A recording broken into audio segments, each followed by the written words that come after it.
घर सामने लगे ऊंचे ऊंचे वृक्षों की ओर से झांकते हुए दो तीन छोटे छोटे चिड़िया के बच्चे खूब शोर मचा रहे थे। पीली पीली चोंच के भीतर का लाल रंग जैसे सूखता गया था। लाचारी से कभी इधर लुढ़कते तो कभी उधर, परंतु करीने से बुने हुए उस घोंसले के भीतर ही लुढ़क जाते।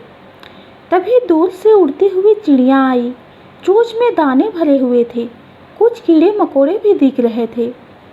पहले एक डाल पर बैठी चारों ओर नज़र घुमाई, फिर दूसरी डाल पर बैठी और वैसे ही चारों ओर घूम घूम कर जब यह विश्वास हो गया कि उसे कोई नहीं देख रहा, तो फूल से उड़ बच्चों के पास घोंसले में लौट आई और धीरे धीरे अपनी चोंच से उनकी चोंच में दाना डालने लगी।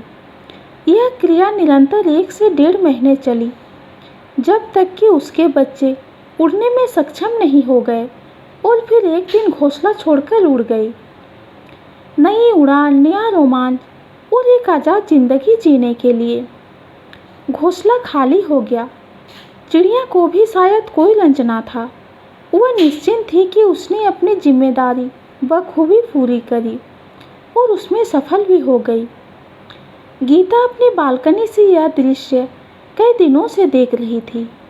यूं ही उनके मन में ख्याल आया कि कितनी समानताएं हैं इन पक्षियों में और हमारे जीवन में। कल ही गौतम का फ़ोन आया। कुछ महीने में विवाह है उसका।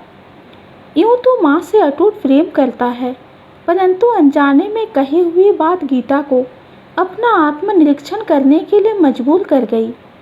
बहुत सुनते थे, अपेक्षाएं सारे विवाद मतभेद की जननी हैं। यही तो बोला गौतम ने कि माँ, धीरे धीरे ही घर सजाऊंगा, वक्त नहीं है सब एक साथ करने का। घर तो यह क्या है जहाँ तुम जन्मे, बड़े हुए, सारा बचपन बिताया, पढ़ाई करी, हंसे रोए, खेले, बीमार हुए और फिर ठीक भी हो गए। माँ बाप के साथ बिताए हुए 20 साल अगर इस चारदीवारी को घर न बना सके तो हम किस आशा में जी रहे हैं। यह मेरा घर, वो तेरा, यह समस्या हमारे उभरते पनपते और विकसित समाज की है।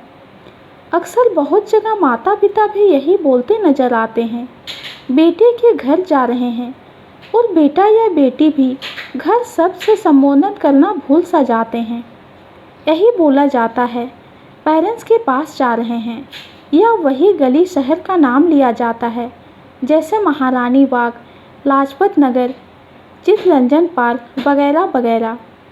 मन में उभरते हुए प्रश्न के चक्रव्यूह से बाहर निकालना गीता के लिए नामुमकिन सा हो रहा था।